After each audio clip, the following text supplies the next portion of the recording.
Hello, you're listening to the November 2021 edition of the Drawing the Ideal Self podcast. And today we're going to have a think about Kelly's definition of aggressiveness. The reason for that is that I thought those of you who might be thinking of taking up something new in the new year might find it helpful to have a think about it beforehand. So Kelly's definition is that aggressiveness is the active elaboration of one's perceptual field. So what Kelly said about this is, we've discussed the principle of elaborative choice, that tendency of all of us to choose that one of a pair of alternatives which promises the greater possibility of extending our predictive system without endangering it. So being aggressive in a Kellyan turn is neither a good nor a bad thing.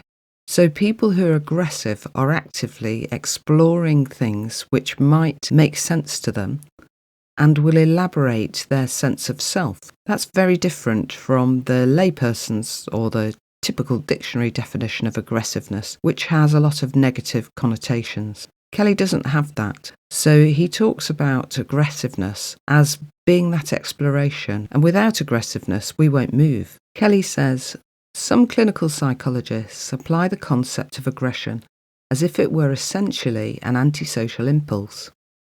They see aggression as always being essentially destructive. The only way they see to manage it is to divert it into artificially constructive channels. They may even equate aggression with overt hostility. This, of course, is not the view of the psychology of personal constructs. What Kelly talks about is that aggression is about the elaboration of the self. It's not something which is to be feared or will necessarily cause harm to anybody else. So an aggressive person might be exploring whether or not to become a cactus gardener. Just thinking of an example that really doesn't have many dangerous connotations. So it isn't about what it is that the person is doing in the sense of whether it will cause harm to people, which is what the typical definition of aggression is about. It's about whether it allows the person to elaborate their sense of self. Kelly also says, within limits, a person may be particularly aggressive in the area of his anxiety. This is the area in which his constructs seem to particularly fail to embrace the events at hand within their proper ranges of convenience. In his effort to explore the uncharted area, the person may set up a rapid succession of choices and select alternatives among them. When a person is aggressive, he seeks out bits of confusion. He fusses over them. He tests out constructs which might possibly fit, and he rapidly abandons those which appear to be irrelevant. Indeed, one might say that the areas of one's aggression are those in which there are anxieties he can face. So examples of aggressiveness can be anything. It's something where the person is exploring and trying on constructs for size. So the new year is typically a time when people show their aggressiveness. So a person might have been watching the Sewing Bee on BBC TV, which is a programme about people sewing and making garments, and they're in a competition to see who can be the best. That kind of programme, which would be the same with the British Bake Off programme or anything else like that, where people are striving to do something, and they're pretty popular on television at the moment. But those things encourage other people to think of themselves as potentially maybe able to explore that as well. So I'm guessing that after the Sewing Bee, there are a lot more people signing up for sewing classes or buying sewing machines, while they aggressively explore the possibility of themselves becoming a sewer, or whatever the proper name for that is. The same would apply for joining a sports club. So there'll have been some thought about whether or not to join, what sort of sports club to join. Some will be ruled out, some will be in, and then an experiment with trying it out. So that aggressiveness is related to anxiety. And the anxiety is thinking, I need to do more exercise. So finding a way to do that would mean joining something or going to a gym or starting running or whatever it might be. Those things are experiments. So the people doing those things will be trying them out, seeing if it fits with their sense of self and deciding whether or not to continue. And I can give an example of this from my own life. So I joined a tennis club and I play some tennis very badly and not very often. But I go to a session that's a very relaxed one. And I had a go at joining the tennis club's team. So going to the training, and I played in one match and I really didn't like it. And it didn't suit me because I'm not very good at remembering the score. And I'm not very good at remembering the score because I'm not actually that fussed about winning. That isn't very fair to be playing tennis in a team if you're not bothered about winning. So I decided to knock that on the head. But it was an aggressive exploration. And I had been mulling over whether or not to do this. And someone encouraged me to go. And I gave it a try and I decided not to. So I ruled it out and I'm certainly never doing it again. Even though the people were lovely, it's just not for me. The same kind of thing might apply to somebody who tries out a diet club. So they decide that they want to lose weight and they think it might be good to have some social support with that. But when they go along to the diet club, they don't feel comfortable with the way the club tells them they need to eat or not eat and what sort of things are in the diet. So they've done something aggressive in the exploration of that, but they might decide it doesn't fit with them. And that's the key to aggression, that we will choose the alternatives which suit our sense of self. So being aggressive isn't just about actively starting something. It can be about actively starting to stop something. So that could be a habit that you want to knock on the head. It could be that you smoke and you know that smoking is bad for you and you've been thinking that really you should do something about this for your health because your constructs are such that health is really important to you and therefore stopping smoking fits with that. But stopping something is extremely difficult even when you want to do it. So you may aggressively experiment with stopping smoking by not buying cigarettes for a day and seeing how that goes. You might also change the times that you smoke or the places that you smoke. So in starting to stop smoking, that's going to involve a change in a sense of self. And that's what makes starting and stopping things so very difficult. So if you're thinking of changing something, knowing your sense of self is really important. And you may only find it out in terms of trying something and seeing how it fits, and it might jar. So you experiment with, say, stopping smoking, and what you discover is that you really miss that social contact with the other smokers. So you might be smoking at work, and every break you go out and stand outside together and have a good old chat, and you have a cigarette. Now, is it possible to go outside and stand there and not have a cigarette and chat to the people? That might not be part of what the smokers do, that they only allow, without saying so, people who smoke, not people who used to smoke. And we know that it's very difficult to stop doing something if you keep exposing yourself to all the cues that have become connected with that kind of behaviour. So actually, if you want to stop smoking, there's quite a big implication because you've also got to stop going outside and being with the other people. So one of the things that we could all do in terms of thinking about the new year and something you might try and start or stop is first of all have a think about what is the kind of stuff that really matters to us. So there are some ways that you can do that using PCP. You could use the Drawing the Ideal Self technique and have a look at that. Just make yourself more aware of your own core constructs and the things that really matter to you. So let's have a think how you might use aggressiveness to experiment with change. And one of the things that's known about change is big changes are likely to stick. So doing small experiments is probably more effective. Interestingly, Kelly was aware of this And he was also very aware of the difficulty with change and how hard it can be to become a different person.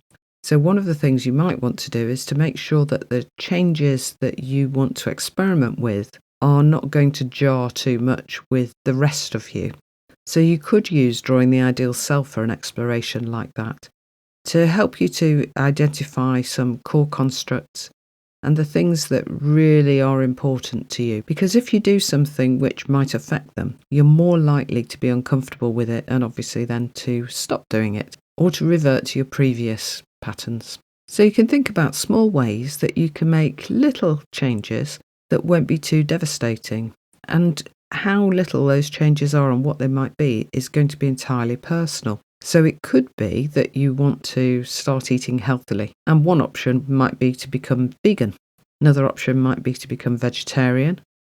Another option that's a bit more gentle might be to stop eating meat 1 day a week and see how that goes. One of the things that could matter to you is being able to have a family meal. So if you're the only person in your house who wants to eat healthily, that's probably going to be a bit of a struggle. But you might be able to aggressively explore ways that you can do that by either creating new recipes or finding new recipes or finding alternatives which will be easier to incorporate. So in exploring, we might want to be thinking about, okay, so how much is that going to be a difficulty if I go all the way? And is there an in-between that I can do? And what Kelly talks about in terms of aggressiveness is that people will explore things that have been bothering them. That doesn't mean necessarily they didn't like them. It could be bothering you that you're not indulging in art and you really, really want to put that into your life. So finding a way that you can do that might be very helpful to you. What we have to be aware of that our own aggressiveness might be interpreted by others as being pretty difficult for them. So what Kelly said is aggression in one person may be threatening to another. The aggressive person, for example, the social pusher, keeps plunging himself and his associates into ventures which unduly complicate their well-ordered lives. The very fact that he insists on construing himself as belonging to the social group is threatening to those who are already identified with the group. They see, in their impending reciprocal identification with them, a major shift coming up in their own core structures. That is threat. One might say that the aggressive person in this kind of setting is perceived as threatening, not because of what he does or because of any desire to be harmful, but because of what his behaviour signifies in the lives of his associates. So your aggressive experiments might be uncomfortable to other people, and at a severe level they might be very threatening. So let's have a think about something like becoming a driver. So this happens with teenagers all over the world, that they want to drive, they want a very comfortable for them aggressive exploration into that move into driving themselves around. However, them becoming a driver may become quite threatening for the rest of their family. So particularly there's issues about, worrying about children's safety for parents. There's also issues about insurance and costs, additional costs that people wouldn't have had to face if the person didn't become a driver. And then there's the issue of safety, of them being out and able to be out to when they want to be out rather than the time that someone can pick them up. So an aggressive change by one person might be actually quite difficult for the people around them. That can lead to arguments and upsets and disagreements where people's constructs are not necessarily shared. So teenagers wanting to use the car whenever they feel like it and not being careful about getting it back with fuel in it or getting it back at the right time can cause some difficulties for their family who might also want to use the car. So things like that are very uncomfortable. So an aggressive action by one person can lead to quite a lot of distress in another person. The one way you could try and do something about that is to have a more gradual move into the new situation. So if you're the parent of a teenager learning to drive, don't rush to give them lessons that go over, say, only a month, intense lessons. Going over, say, 9 months and getting used to the idea of them driving might be more comfortable. So gradually, the construing of that young person as a driver can develop. One of the things that happens with parents when they're having children is they do get a lead in. So, deciding to have a baby and going ahead with that is aggressive, and that's a lovely exploration of self and others, and obviously leads to great joy in people's lives. However, might be quite tricky. So if you are having a baby and you've got those 9 months to get used to it, that really helps. But when the baby comes along, some of your family members might have quite a shock, particularly other children, but also parents. So if you're less able to go and see your parents and family or your friends, then that might be quite difficult for them. So it isn't the aggressiveness in itself that is a problem. It's the way it affects other people and their construing of themselves and of the person who's being aggressive. So one of the things that's worth doing when you're thinking of making changes is to make sure that you look at the implications for change. So when you're planning to do something that might be just ordinary, say joining a club that means you go out once a week, what are the other things that may be affected by that? And is that going to lead to people being uncomfortable with the new person that they can see in front of them? If it is, then you might want either a slower lead in or you want to do some exploration with them about why it matters to you and how important it is that you can still go to that club, whatever happens, so it can be prioritised. I would suggest that you might list down the implications and then have a think about, for each one, what you can do to address them. So it may be, let's say if I was going to start going to a crochet club, which I am thinking of doing. Not because I'm good at crochet, but I quite like the idea of doing yarn bombs, and this crochet club does yarn bombs. So I'm thinking of going to that in the new year. Now, the implications of that is on a Monday evening, I'm not going to be available to drop anybody off anywhere. I'm also going to want to go out on time, which might affect what time we eat. And I'm not going to be available to do some other things during that time. I might also need to go at other times when they're actually doing a yarn bomb to help put it up. Now, for me, at this point in my life, it doesn't really matter. But if I'd been trying to do that when I'd got 4 children under 13 at home, that would have been pretty difficult. And that's the reason I've never done it before. But now they're grown up, I can. So going through and listing the things that might be affected by it, and then thinking about some strategies for how you might manage those might be very helpful. And if you can anticipate what might be an issue, you can start to address them before that happens. So, I could think about what we're going to do about dinners, because that's normally the day I cook, and see how that can be rearranged. And obviously that involves discussions with other people. The likelihood is that if I can explore these things in advance, that I will come up with some strategies and things will go a lot more smoothly. What I can't control so much is how other people see me, and fortunately, crochet probably doesn't make too much difference to how you're seen, so I don't need to worry too much about that. But there could be a huge difference if I was choosing something like stopping smoking, because people might see me completely differently and be very uncomfortable with that change and find the change difficult to remember or tolerate. So if I was going to stop smoking and that meant that I didn't talk to people at breaks in the same way because I didn't join the smokers group, that would be an issue. I don't smoke, but I can see absolutely why it's so difficult for people to move away from smoking, even though they might really, really want to, because there are so many implications for stopping.